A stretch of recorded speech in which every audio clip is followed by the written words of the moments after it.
سورۃ الاعراف کی آیت نمبر 55۔ الحمدللہ وکفی وسلام علی عبادہ الذین اصطفی خصوصا علی سید الرسل وخاتم الانبیاء وعلى آلہ واصحابہ الاتقیاء۔ اما بعد فاعوذ باللہ من الشیطان الرجیم، بسم اللہ الرحمن الرحیم۔ ادعوا ربکم تضرعا وخفیا انہ لا يحب المعتدین۔ ادعوا ربکم، دعا کرو صرف اپنے رب سے، تضرعا وخفیہ، عاجزی کے ساتھ اور خفیہ طور پر، انہ لا يحب المعتدین، یقیناً وہ حد سے تجاوز کرنے والوں کو پسند نہیں کرتا۔ اس سے پہلی آیات مبارکہ میں اللہ پاک نے اپنی قدرت کے دلائل بیان کرتے ہوئے دو باتوں کی وضاحت کی کہ پوری کائنات کا خالق بھی کون ہے؟ اللہ، اور پوری کائنات کا مدبر اور نظام چلانے والا بھی کون ہے؟ اللہ ہے۔ اب ان دونوں باتوں کا تقاضا یہ ہے کہ عبادت بھی ہو تو صرف اللہ کی عبادت ہو، اور کوئی سوال ہو، مانگنا ہو، دعا کرنی ہو تو وہ بھی صرف کس سے ہو؟ اللہ تعالی سے ہو۔ اس لیے اگلی آیت میں اپنی عبادت کا اور اپنے سے مانگنے کا اللہ تعالی نے طریقہ سکھایا ہے۔ سبحان اللہ، اللہ کیسا دینے والا سخی کریم ہے، اپنے سے مانگنے کا طریقہ بھی خود بتاتا ہے۔ دنیا کے اندر بڑے سے بڑا بھی کوئی سخی ہو تو وہ مانگنے والے کو عطا کر دے گا، لیکن یہ نہیں بتائے گا کہ مجھ سے کیسے مانگو۔ اللہ کی ذات ہی ہے جو اپنے سے مانگنا بھی بتاتی ہے، اور جو اس طریقے سے مانگے پھر اس کو محروم بھی نہیں رکھتا۔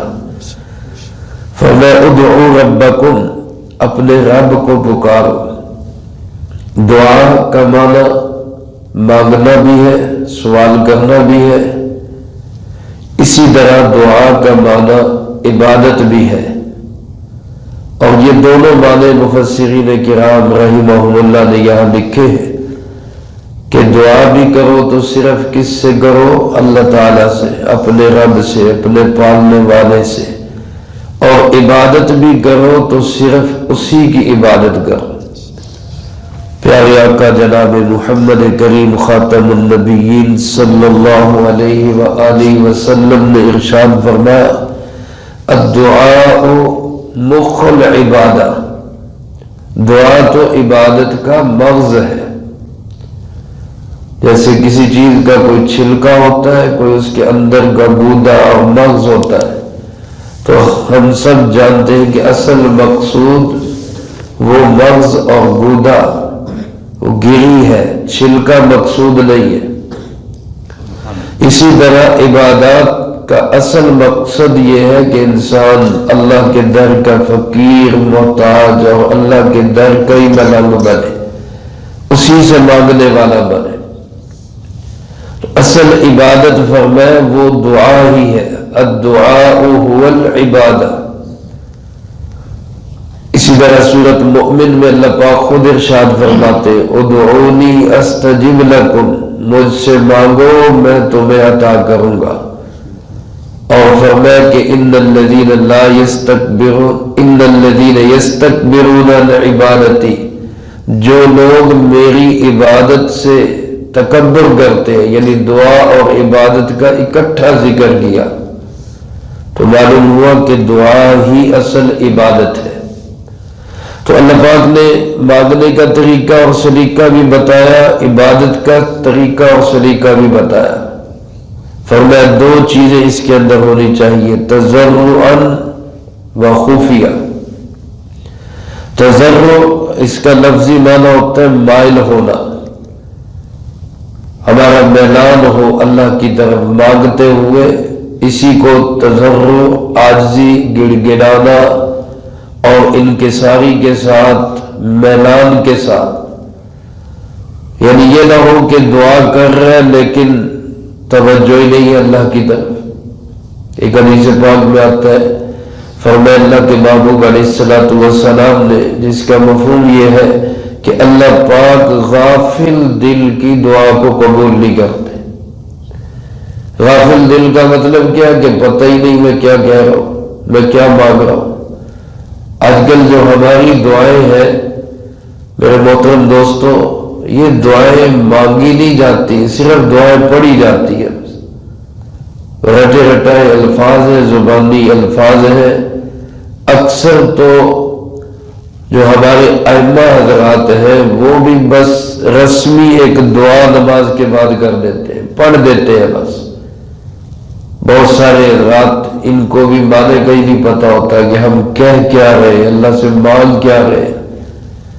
تو عربی الفاظ کی اپنی برکات ہے، وہ اللہ کے سکھائے ہوئے الفاظ ہیں، اللہ کے محبوب علیہ الصلوۃ والسلام کے مبارک الفاظ ہیں۔ اگر ان کا ترجمہ ذہن میں رکھ کر مانگنے کے انداز میں مانگا جائے تو اس کی لذت اور اس کی برکات اور بڑھ جاتی ہے۔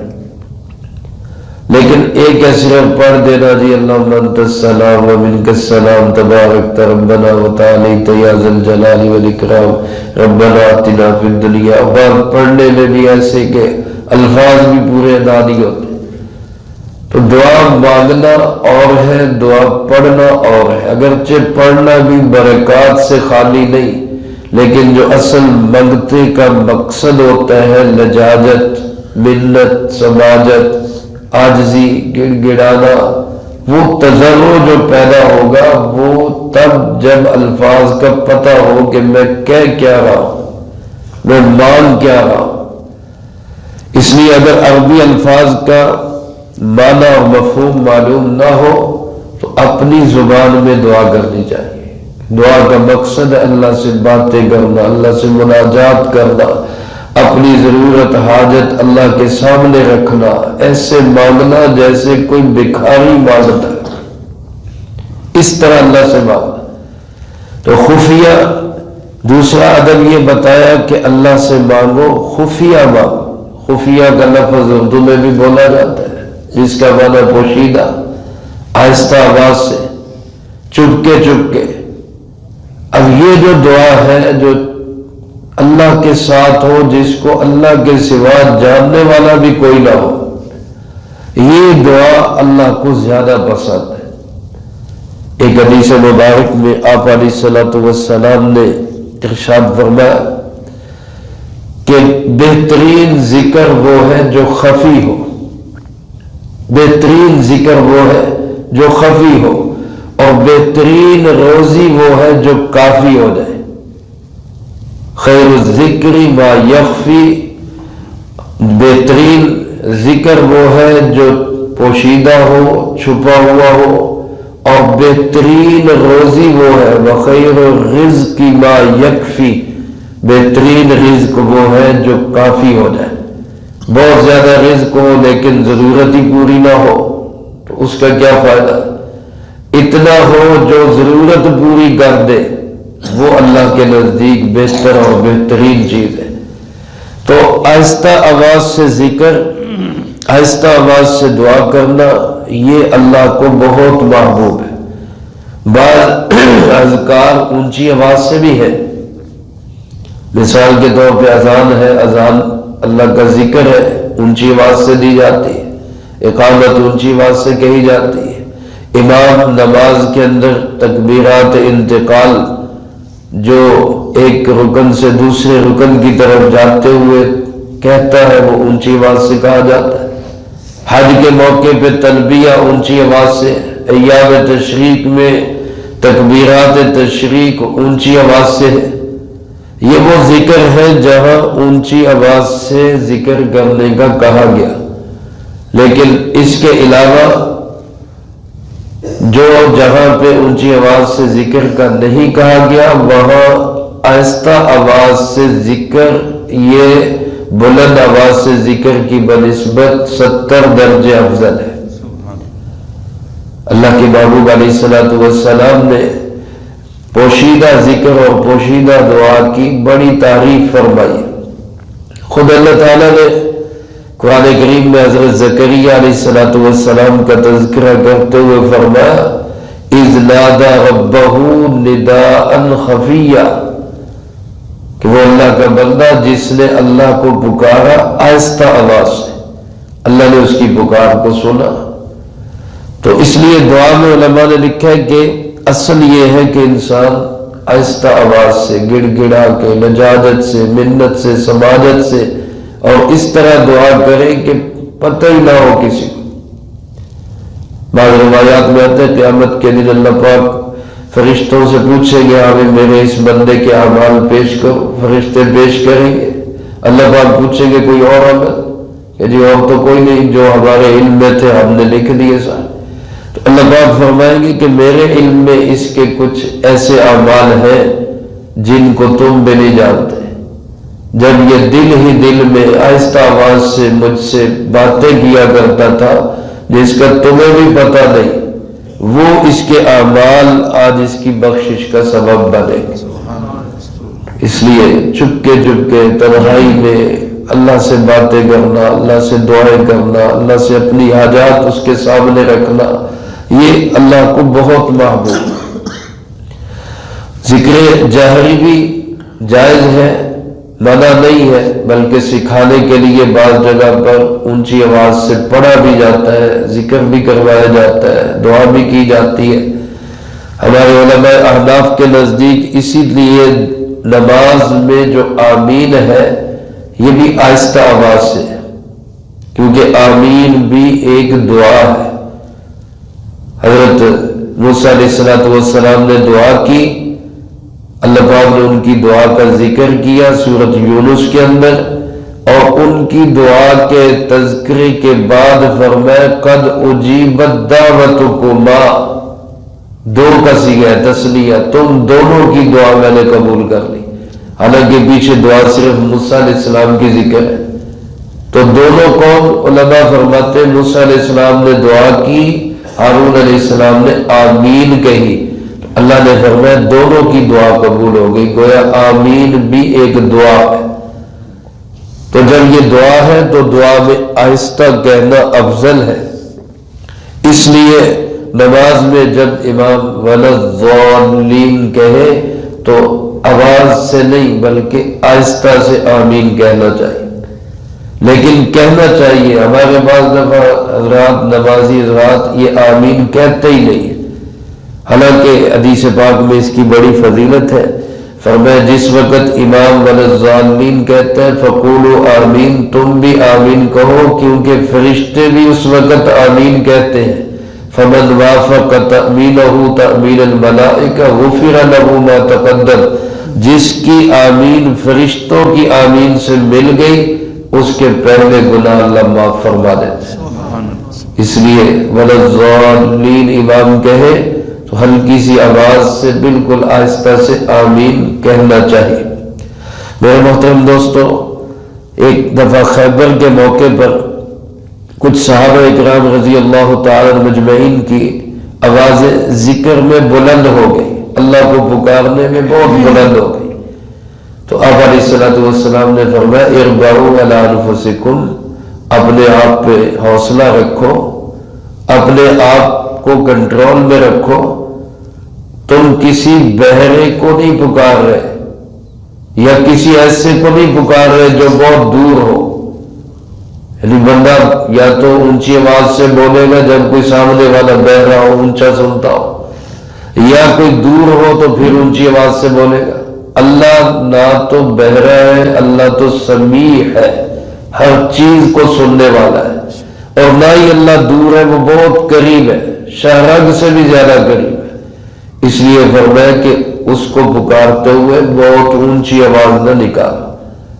میرے عزیز دوستو، آج ہم لوگ اس چیز کا بھی احساس نہیں کرتے کہ ہمارے اونچی آواز سے تقریر کرنے سے، ذکر کرنے سے، تلاوت کرنے سے کسی کی نماز میں خلل آ رہا ہے، یا کسی کی بیمار ہے، اس کی بیماری کی وجہ سے وہ اپنے بستر عدالت پہ ہم سپیکر کھول لیتے ہیں اور شروع ہو جاتے ہیں جی اونچی اونچی آواز سے، اور کیا کر رہے ہیں جی ہم جی اللہ کی عبادت کر رہے ہیں۔ یہ کیسی عبادت ہے جو دوسروں کو اذیت دے؟ علماء نے تو یہاں تک لکھا ہے کہ نماز کے بعد جو دعا ہے یہ بھی مستقل دعا نہیں ہونی چاہیے، عادت نہیں بنانی چاہیے، کبھی ہو گئی اجتماعی دعا کبھی نہ ہوئی، انفرادی دعا ہر بندہ اپنی اپنی مانگے، لیکن خاص طور پہ جہاں پیچھے لوگوں کی نماز ایک دو رکعتیں رہ جاتی ہیں، وہاں پہ امام کو چاہیے کہ اگر دعا کرے بھی تو آہستہ آواز سے، تاکہ اپنی نماز پوری کرنے والوں کی نماز میں خلل نہ آئے۔ یہاں تک بھی جب ہمیں شریعت تعلیم دیتی ہے کسی کے لیے تکلیف کا سبب نہ بنو، تو ایسے سپیکر کھول کے شروع ہو جانا اور لوگوں کی عبادات میں، ان کے آرام میں خلل ڈالنا، یہ کون سی عبادت ہے؟ اللہ ہم سب کو دین کی صحیح سمجھ نصیب فرما۔ تو اصل دعا میں، ذکر میں، عبادت میں عاجزی اور انکساری بھی، اور خفیہ اور پوشیدہ بھی، ان دو آداب کا خیال رکھنا چاہیے۔ اور فرمایا انہ لا یحب المعتدین، وہ اللہ پاک حد سے تجاوز کرنے والوں کو بالکل پسند نہیں کرتا۔ جو لوگ حد سے بڑھ جاتے، حد سے بڑھنا کیا ہے؟ ایسی دعا مانگنا جو ناممکن ہو، بظاہر اسباب میں۔ اللہ کے لیے تو کوئی بھی چیز ناممکن نہیں، لیکن اسباب کے بغیر ایسی دعا کرنا یہ حد سے تجاوز ہے۔ محال چیز کو مانگنا، یا اسی طرح کوئی غیر شرعی چیز ہے اس کو مانگنا، یعنی غیر محرم ہے اس کے لیے دعا کرنا کہ یا اللہ یہ مجھے دے دے، یا اس سے میری محبت ہو جائے، یہ غیر شرعی امور ہے۔ شریعت میں غیر محرم کی محبت ناجائز ہے۔ اس قسم کی دعائیں جو محال ہوں یا شرعاً حرام ہو، ایسی دعائیں کرنا یہ حد سے تجاوز ہے۔ اسی طرح علماء نے لکھا ہے دعاؤں میں شرطیں لگانا۔ حضرت عبداللہ ابن مغفل رضی اللہ تعالیٰ انہوں نے سنا اپنے بیٹے کو، بیٹا دعا کر رہا تھا اللہم انی اسألک القصر الابیض عن یمین الجنہ، اے اللہ مجھے جنت کے دائیں طرف میں ایک وائٹ ہاؤس دے دے، سفید محل دے دے۔ تو حضرت عبداللہ ابن مغفل رضی اللہ تعالیٰ نے تربیت کرتے ہوئے فرمایا اللہ تعالیٰ کو دعا میں اس طرح کی حد سے تجاوز اور زیادتی پسند نہیں ہے، بس اتنی دعا کرو کہ اللہ مجھے جنت عطا کر دے اور مجھے جہنم سے بچا لے۔ اس سے زیادہ شرطیں نہ لگاؤ گے اس طرح کا محل ہو، اس طرح کی جو ہے وہ اس طرف اس سائڈ پہ ہو، تو گویا اس طرح شرطیں لگا کے دعا کرنا یہ بھی حد سے تجاوز ہے۔ بس اللہ سے مانگو، عافیت مانگو، جو بہتر ہے اللہ وہ عطا کر دے۔ فرمایا جو لوگ حد سے تجاوز کرتے، عبادت میں ہو، دعا میں ہو یا ذکر میں ہو، اللہ کو وہ بالکل اچھے نہیں لگتے۔ اعتدال کی زندگی اللہ کو پسند ہے، اور وہی میانہ روی والی زندگی ہی انسان کو اپنی ہر کام کے اندر گزارنی چاہیے۔ اللہ مجھے آپ کو سب کو قرآن و سنت کی صحیح سمجھ بھی نصیب فرمائے، اس پہ عمل کر کے دوسروں تک پہنچانے کی توفیق عطا فرمائے۔ اللہم لک الحمد کما ینبغی لجلال وجہک وعظیم سلطانک، اللہم لا احصی ثناء علیک انت کما اثنیت علی نفسک۔ اے مولا کریم یا اللہ پاک، پورے ملک میں آج طلباء و طالبات کے وفاق کے امتحانات شروع ہو رہے ہیں، اللہ سب بچوں کو شاندار کامیابیاں نصیب فرما، تمام بچیوں کو شاندار کامیابیاں نصیب فرما.